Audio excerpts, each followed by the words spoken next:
Hello दोस्तों, मेरे YouTube channel Hindi पाठशाला में आप सभी का स्वागत है। आज की वीडियो में हम कक्षा 8वीं के हिंदी पाठ्य पुस्तक छत्तीसगढ़ भारती के पाठ 21 सिखावन नामक दोहे का प्रश्न अभ्यास करेंगे। योग्यता विस्तार तक पूरा प्रश्नोत्तर जानने के लिए आप वीडियो को पूरा देखना और जो मेरे चैनल में नए हैं वे मेरे चैनल हिंदी पाठशाला को सब्सक्राइब भी कर देंगे। तो चलिए दोस्तों, प्रश्न अभ्यास शुरू करते हैं।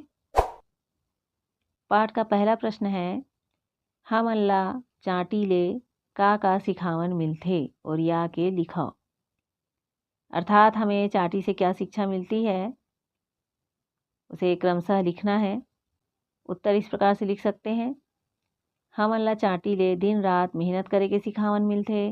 जब एक ठन छोटकुन चाटी हा दाना लेके दीवाल में चढ़थे तब वो हर 100 बार फिसल के गिर जाथे, फिर हिम्मत नहीं हारे, बरोबर अपन काम में लगे रहीथे और आखिरी बेरा में वो हर दाना लेके दीवाल में चढ़े में सफल हो जाथे। चाटी ले हमन ला एक दूसर के सहयोग करे के और पात बांध के रेंगे के सिखावन घलो मिलथे। अर्थात चाटी से हमें दिन रात परिश्रम करने की शिक्षा मिलती है। जब एक छोटी सी चींटी दाना लेकर दीवार पर चढ़ती है तो वह 100 बार फिसल फिसल कर गिरती है, लेकिन वो हिम्मत नहीं हारती और बराबर अपने काम में लगी रहती है और अंत में वह दाना लेकर दीवार पर चढ़ने में सफल हो जाती है। और चींटी से हमें यह भी सीख मिलती है कि जीवन में हमें कभी निराश नहीं होना चाहिए और पंक्तिबद्ध खड़े होने की शिक्षा या पंक्तिबद्ध चलने की भी शिक्षा हमें चींटी से मिलती है। अगला प्रश्न है, ठाढ़े ठाढ़े ठिहा ठिकाना नहीं मिले, एमा कवि के भाव ला बने अर्था के लिखो। अर्थात खड़े खड़े मंजिल प्राप्त नहीं होती। कवि क्या कहना चाहता है इस भाव को यहाँ पर समझा कर लिखना है। तो उत्तर इस प्रकार से लिख सकते हैं, ठाड़े ठाड़े ठिहा ठिकाना नहीं मिले माँ कवि के भाव है कि खड़े खड़े कोनो ला बिन मेहनत के ओखर मंजिल नहीं मिल जाए। अपन मंजिल ला पाए बर मनखे ला जी तोड़ मेहनत करे पड़थे।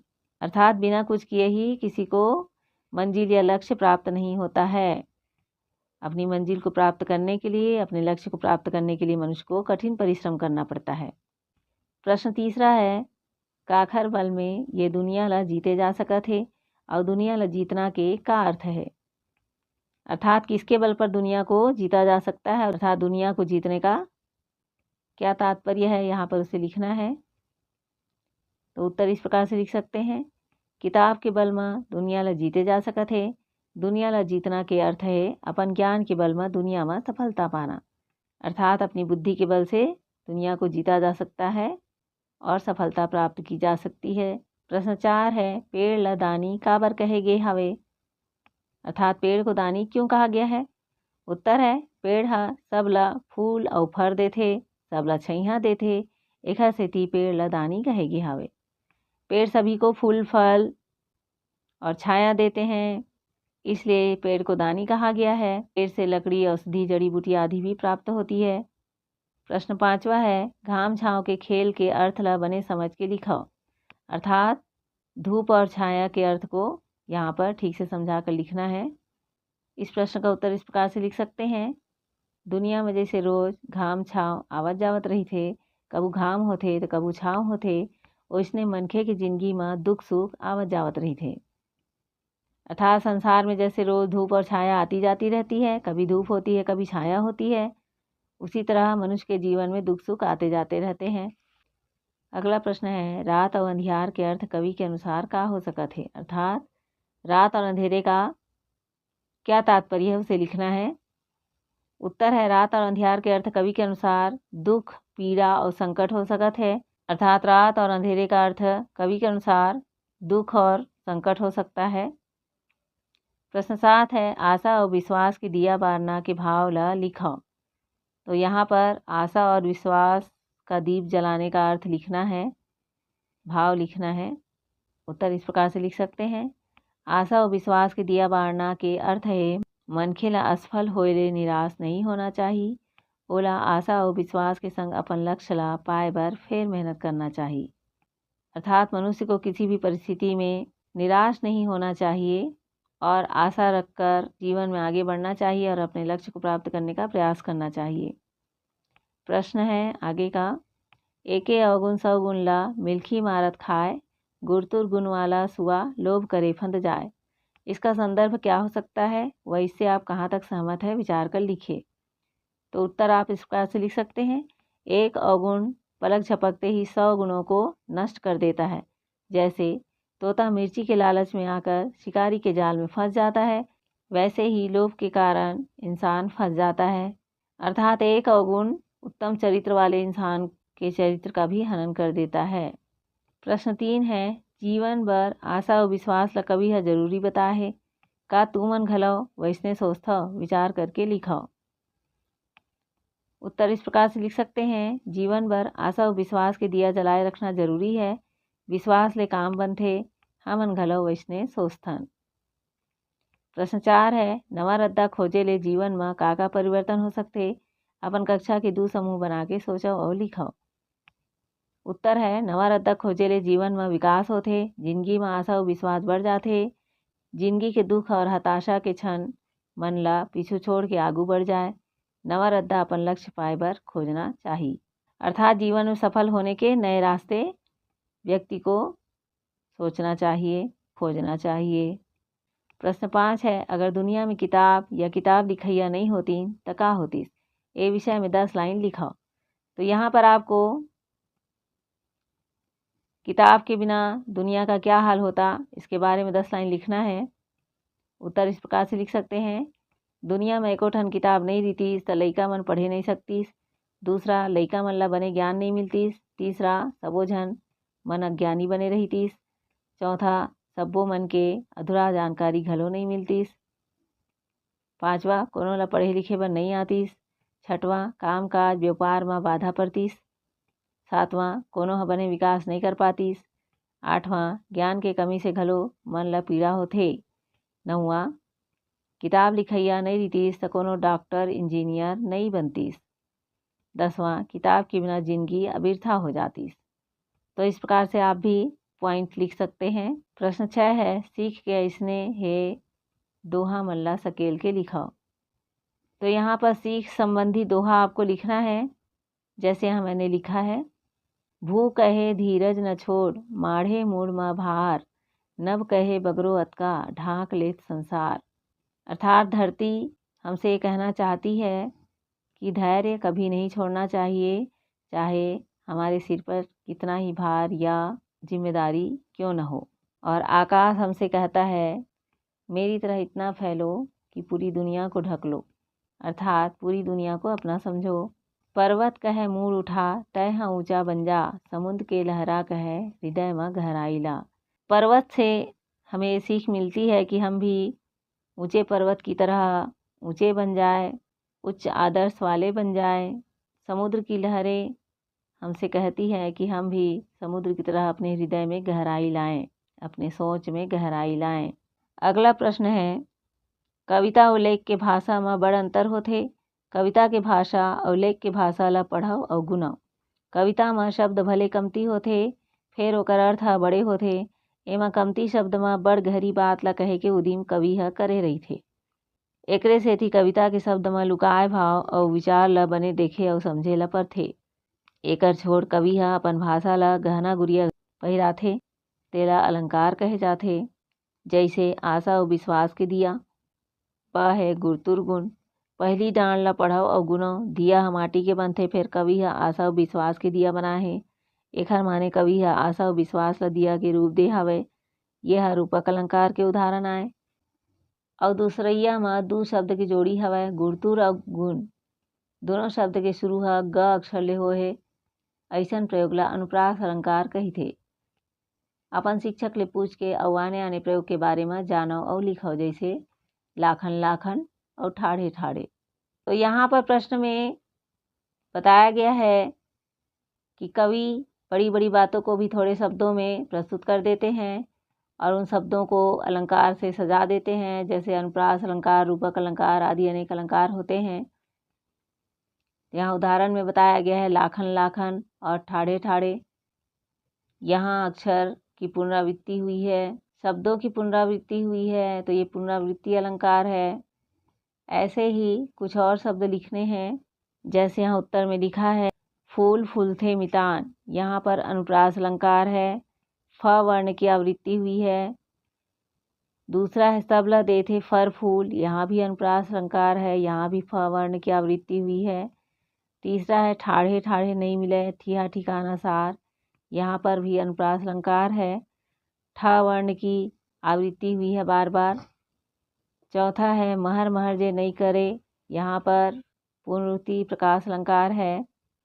अगला प्रश्न है, ये पाठ की कविता दोहा छंद में बंधा है। छंद माने बंधना। छंद कई प्रकार के होते, कोनो छंद में मात्रा की गिनती करे जाते तो कोनो छंद में वर्ण की गिनती करे जाते।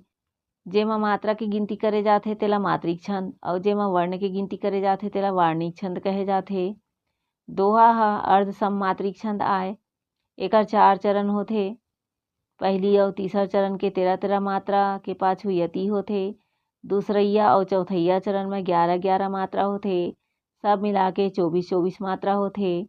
मात्रा की गिनती ला गुरु और लघु ला समझ के करे जाते। गुरु माने 2 मात्रा और लघु माने 1 मात्रा।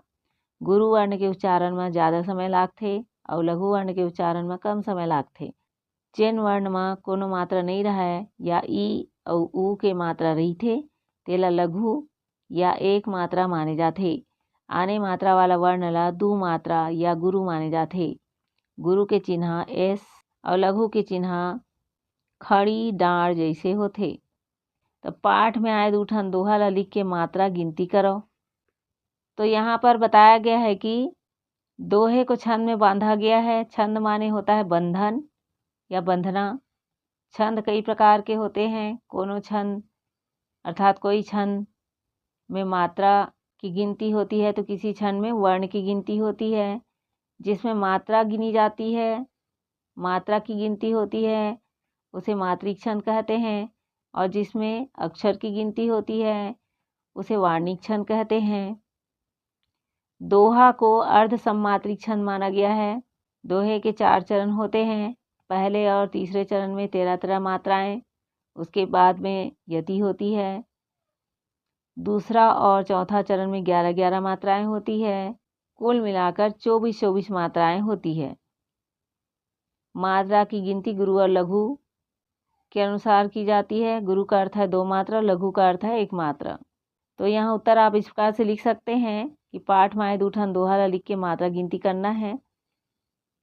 मीठ लबारी बोल के लबरा पाए मान, तो यहाँ पर मात्रा की गिनती इस प्रकार करेंगे, गुरु लघु लघु गुरु गुरु गुरु लघु गुरु लघु लघु गुरु गुरु गुरु। तो यहाँ पर पहले चरण में 13 मात्रा और दूसरे चरण में 11 मात्राएं हैं।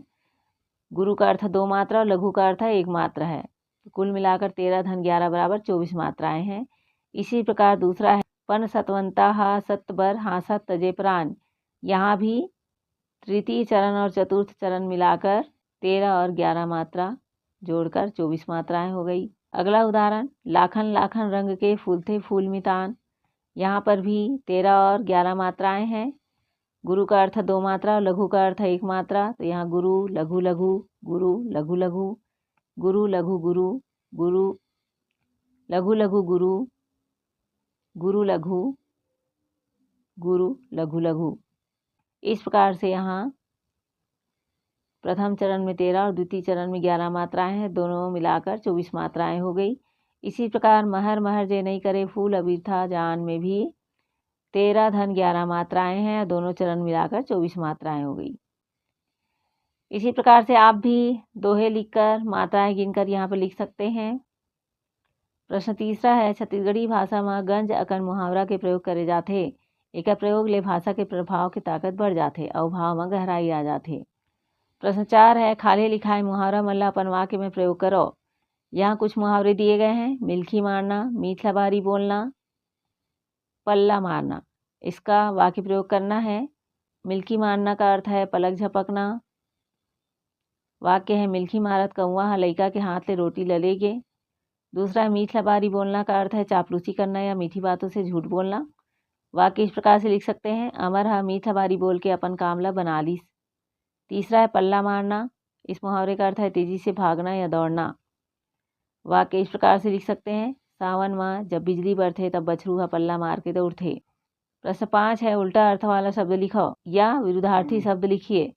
अर्थात यहाँ पर विलोमार्थी शब्द लिखना है। अंधियार, आशा, लबरा, छाँव, जीत, इन शब्दों का विलोमार्थी शब्द लिखेंगे। अंधियार का विलोमार्थी है उजियारा, आशा का उल्टा निराशा, लबरा के उल्टा सतवंता, छाँव का विलोमार्थी घाम है, जीत के उल्टा हार होता है। प्रश्न 6वां है, जैन शब्द संज्ञा या सर्वनाम शब्द के विशेषता बताथे तेला विशेषण कहे जाथे।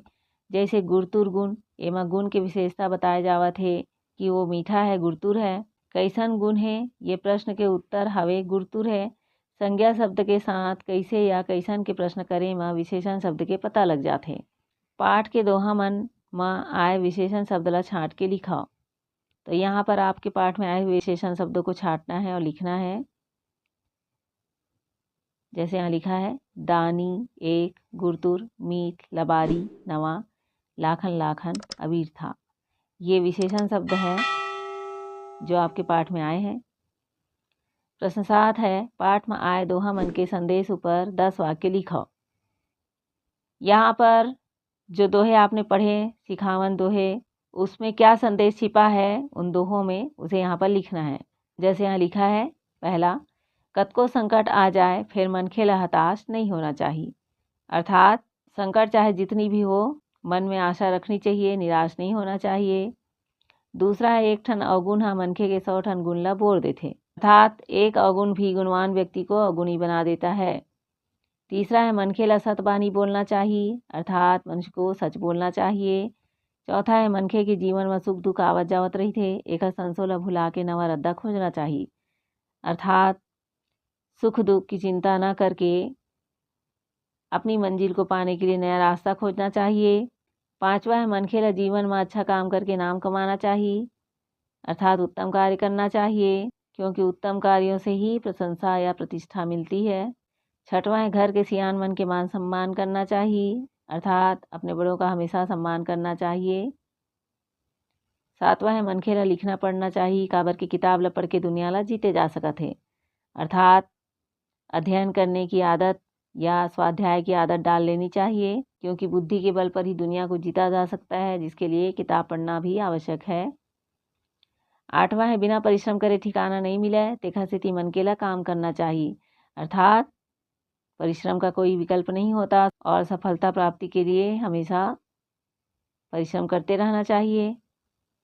नौवां है, ज्ञान प्राप्त करे बर मन में उत्साह और लगन होना चाहिए, अर्थात उत्साह और लगन के साथ ज्ञान प्राप्ति के लिए आगे बढ़ना चाहिए। 10वां है, मनखे ला लालच नहीं करना चाहिए। लालच बुरा गुण है, लालच बुरी बला है, इससे दूर रहना ही मनुष्य के लिए हितकारी होता है। आगे योग्यता विस्तार के प्रश्न हैं। पहला प्रश्न, पंडित सुंदरलाल शर्मा के खंड काव्य दान लीला ला पढ़ाओ, ओमा के दोहा ला याद करो। तो यहाँ पर दान लीला का एक अंश दिया गया है,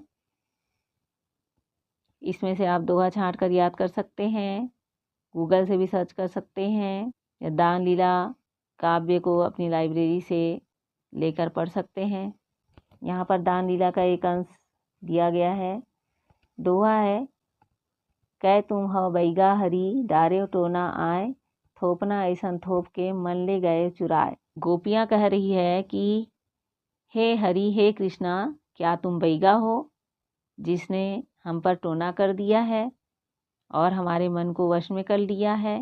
चौपाई है, मोहन सुंदर श्याम, सुनाओ अब ग्वालिन हवन तुम्हार शरण सब, करिह क्षमा जौन कही पारेन, हम तुमला सर्वस दे डारेन। अर्थात हे मोहन, अब हम ग्वालिने तुम्हारी शरण में हैं, हमने यदि कुछ कह दिया हो तो हमें क्षमा कर देना, और हमने अपना सर्वस्व तुम्हें दे डाला है। चाहो करो प्राण है हाजिर, दही दूध के बाद कथन फिर, साध हमार पुरोए मोहन, एखर ऋणिया रहीबो सब झिन। तुम्हारे लिए हमारे प्राण हाजिर है, तुम चाहे जो करो, और दही दूध की बात हम करते हैं, तुमने हमारी इच्छा पूरी की और हम सब इसके लिए सदैव ऋणी रहेंगे। आवो बैठो, दोना लावो, जतका चाहो उतका खावो, सुनत बात हासत है मोहन, बैठ गईं लेके संगी मन। ग्वालिनें कृष्ण से कह रही हैं कि आइए बैठिए, दोना लाइए, जितना चाहे उतना खाइए। इस बात को सुनकर मोहन अर्थात कृष्ण हंस पड़ते हैं और अपने संगी साथियों के साथ वहाँ बैठ जाते हैं दही माखन खाने के लिए। आपन आपन दही निकालिन, रौताइन मन परुसे लागिन। मोहन खावे सखा खवावे, कैसे कहाँ कहत नहीं आवे। अब जो ग्वालिनें हैं वो परोस कर अपनी अपनी मटकी से दही निकालकर मोहन को खिलाने लगती है। मोहन खा रहे हैं और सखा अपने साथियों को भी खिला रहे हैं। बांधे मोर मुड़ के माही, पहिरे है साजू मजुराही। कन्हिया में खोचे बांसुरीला, देखत मैं मोहत है जीला। दोनों गोड़ पैजनी सो है, शोभा लिखे सकै असको है। हरि तब राधा तनी निहारिन, आँखी मिलत हास दोनों पारिन। राधा सबके नज़र बचावे, कोनो हसत देख झन पावे। ठाढ़े भईन फेर मुख राधा, चितवै नयन कनेखी आधा। देख मने मन में सुख पावे, एते हंसै ओते गुठियावे। इसी प्रकार से आप आगे का भी दोहा याद कर सकते हैं। कहे लगिन सख्याय तब, मोहन सुंदर श्याम। आज दही अड़गंज तुम सबो खवाए राम। आगे चौपाई में लिखा है, राधा मेर लेवना हरि मांगत, चीखो त तुम्हर कस लागत। सबके धूनी के मैं खाएं, नहीं तुम्हार चीखे ला पाएं। दिखथे बने सबो मेरे केले, लालच लगत हवै देखे ले। कैसे लगथे दे खवाहव, के हमला छुच्छा टरकाहव। नस नस भीन गई छिनमाही, राधा रहे सकिन सुननाही। लेवना एक थपोल उठाइन, मुछ मुछ करत अगाड़ी आइन। ओठ उलाय डार मुँह देइन, गाल पिचक आपन करी लेइन। कहिन गोपाल बहुत मैं खाएव, ये खर नहीं बरोबर पाएव। हर कोनो गगरा पानी डारे, कोनो लेवना हवी निकारे। कखरो दही मही अम्मट है, शेर भर के मैदा मिलवट है। कैसनो कोनो हजार बतावे, तोर सवाद ला नहीं कोनो पावे। ऊपर ले देखत में सादा है, मिठास सब्बो ले ज्यादा। राधा आभा बचन सुनिन जब, गतर गतर में भेद गई सब। सुख में आठों अंग जुड़ाई, जैसे तिन्हा हंडा पाई। रोआ हो गए ठाड़ सब, आनंद कहे न जाए। आँखी ले आंसू घलो बहे लगी सुख पाए। तो यहाँ पर दान लीला का एक अंश मैंने पढ़कर आपको बता दिया, आप इसे याद कर सकते हैं। प्रश्न दूसरा है, कबीरदास और तुलसीदास मन कई ठन सिखावन दोहा लिखे हवय। दोनों के सिखावन दोहा ला लिखा और याद करो। तो आपको कबीरदास और तुलसीदास की शिक्षाप्रद दोहा को लिखना है, उसे याद भी करना है। जैसे यहाँ लिखा हुआ है कबीरदास के दोहे, तिनका कभू न नींदिए, जो पावन तर होए। कभू उड़ी आखिन पड़े, तो पीर घनेरी होए। दूसरा दोहा है, पोथी पढ़ी पढ़ी जग मुआ, पंडित भयानक होए। ढाई आखर प्रेम के, पढ़े सो पंडित होए। तीसरा है कबीरदास का दोहा, काल करे सो आज कर, आज करे सो अब। पल में परलय होएगी, बहुरी करेगो कब। तुलसीदास के दोहे हैं, तुलसी इस संसार में भांति भांति के लोग, सबसे हंस मिल बोलिए, नदी नाव संजोग। दूसरा दोहा है, तुलसी का यह खेत है, मनसा भयो किसान। पाप पुण्य दो बीज है, बुए सलूने निदान। अगला दोहा है, तुलसी मीठे वचन ते, सुख उपजत चहोर। वसीकरण एक मंत्र है, परिहरु वचन कठोर। तो इस प्रकार से दोस्तों यहाँ पर पाठ के सभी प्रश्न अभ्यास, पाठ के सभी प्रश्नों के उत्तर को मैंने समझा दिया है। उम्मीद है आप सबको उत्तर समझ में आ गया होगा। इस पाठ के संदर्भ प्रसंग और व्याख्या का वीडियो भी मैंने बनाया है, जिसके लिंक डिस्क्रिप्शन बॉक्स पर दिए गए हैं। उसे टच करके आप पाठ के संदर्भ प्रसंग अर्थ को देख सकते हैं। दोस्तों अगर ये वीडियो अच्छी लगी हो तो अपने दोस्तों के साथ ज़रूर शेयर कीजिए, लाइक कीजिए और मेरे चैनल को भी सब्सक्राइब कर दीजिए। हम अगले पाठ में फिर मिलेंगे दोस्तों। Thank you.